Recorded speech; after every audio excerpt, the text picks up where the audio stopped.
Hi there, and welcome to another week of Finance Talk with myself, Sophia, from the Savvy Women Investors Group. This week's topic is how can you get into property development? We normally bring you highlights from our blog that we share with you each and every week on a Monday. So this is a highlight of how you can get into property development. We share our highlights every week with you on a Saturday so that you can enjoy the different highlights that we bring to you as experts in the property field. If you have any comments that you'd like to share with us, please feel free to put them in the comments box and I'll sure get back to them.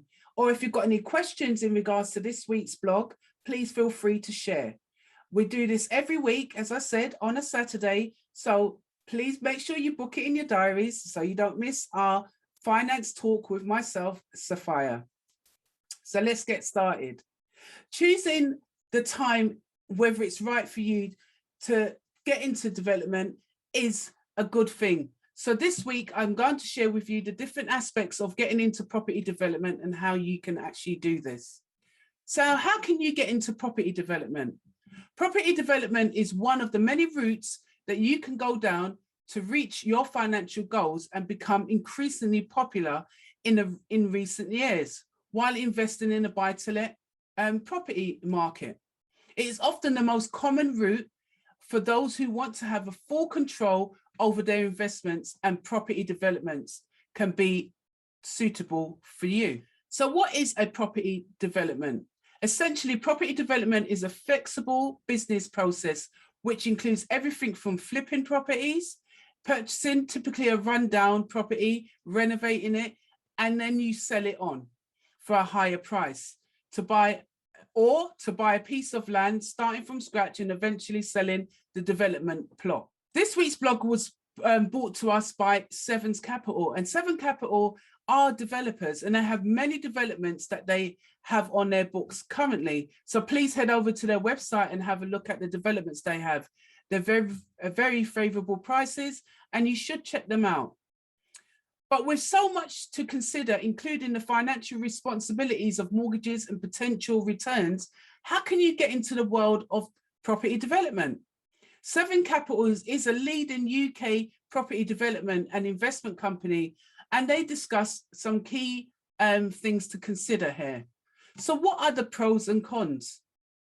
Like with any investment avenue, property development comes with its benefits and drawbacks. We all know that.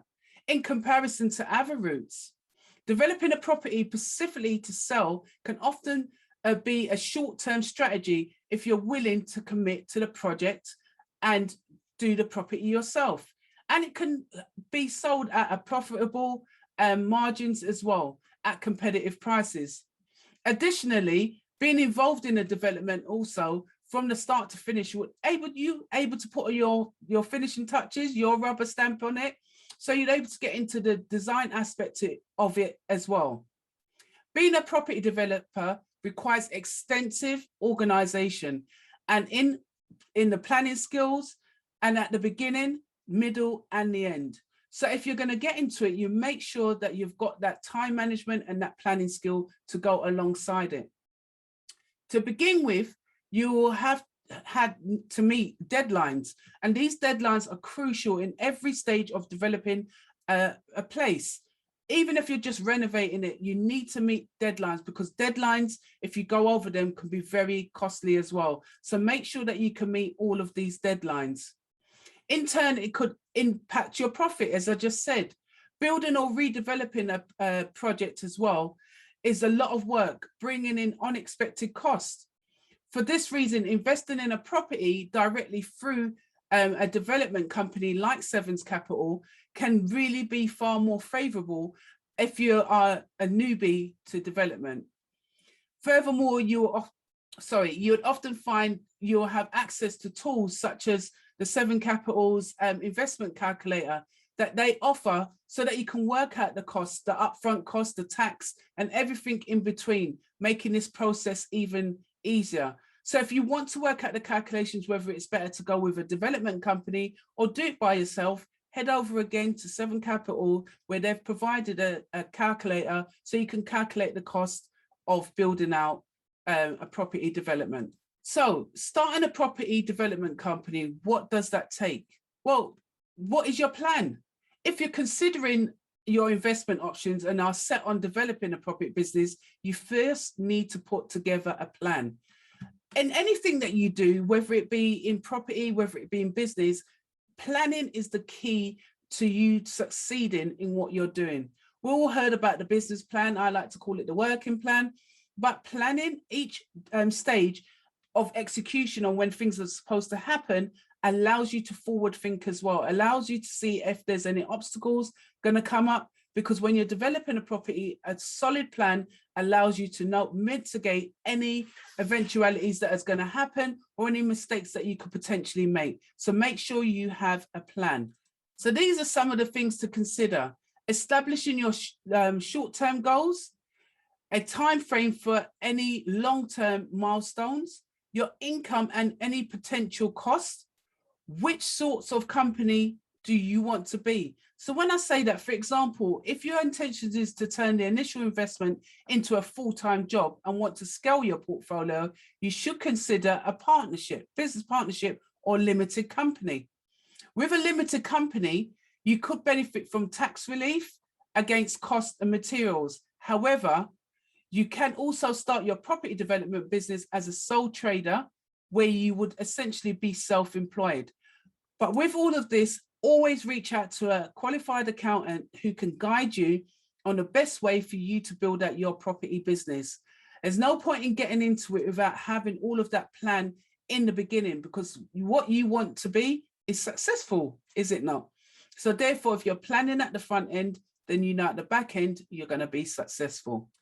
Buy-to-let investments, a property directly with a developer, you'd need to look at for location with either the prospective buyers or tenants in mind.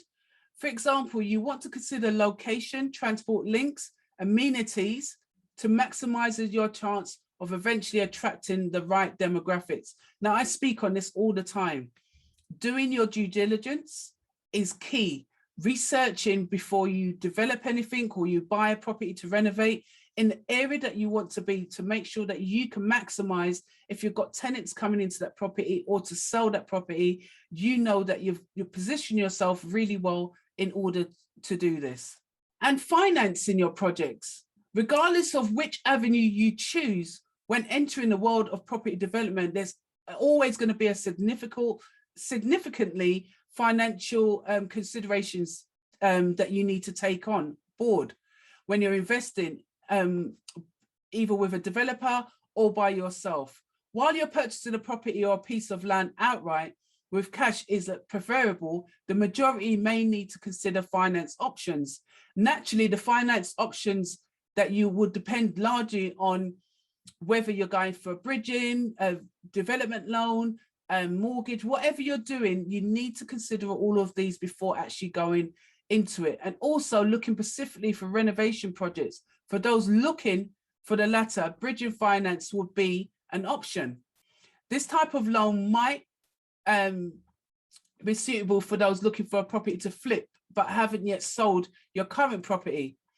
If you want to start from scratch, if you definitely want to start from scratch, there are property development finance options available for you. Check them out with a good qualified finance broker.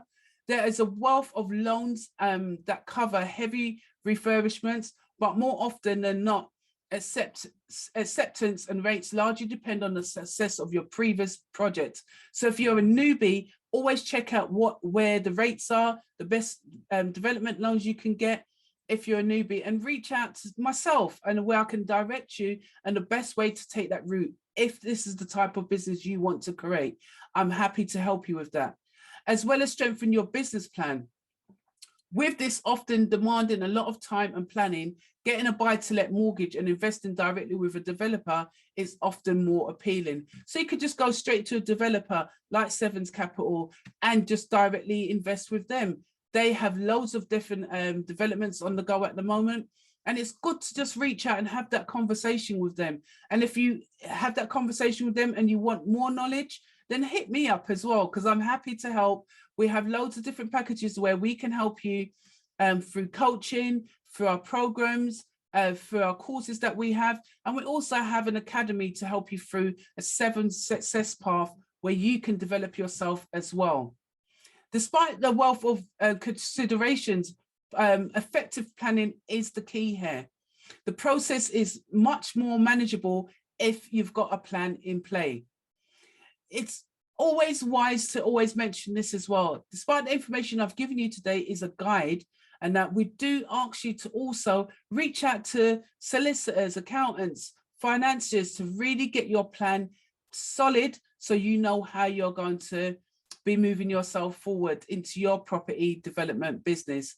I hope you've enjoyed today and look forward to hearing from you and all your comments that you have. Remember, you can reach out to us via email.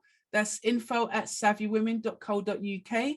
You can also look on our website and to fill in the contact form. I offer 45 minutes consultancy for free. So you could just, if you are interested, you can come and see me and have that conversation, and I can help you through this process that we've just talked about today.